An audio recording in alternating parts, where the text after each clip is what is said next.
There's some great news for anybody who's a fan of the 981 generation Porsche Boxster, because Stuttgart is bringing back the Spyder.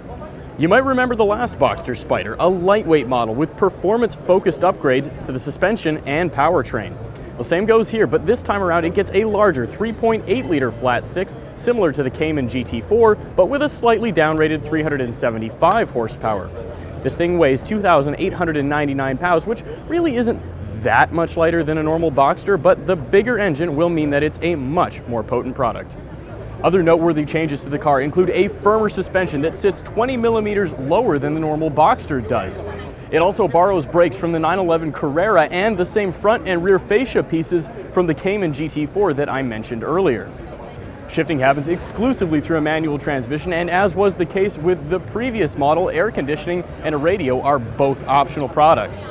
Speaking of things that stay the same, you're still going to need to lower the soft top by hand, but this time around it's going to be much easier.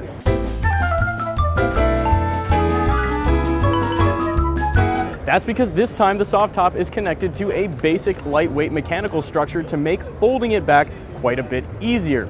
Now, had I the cash, I probably would have plunked it down for the previous generation Spyder. Unfortunately, I didn't. But if you do have the cash, you can expect to spend right around $84,000 on one of these things when they arrive in showrooms later this year.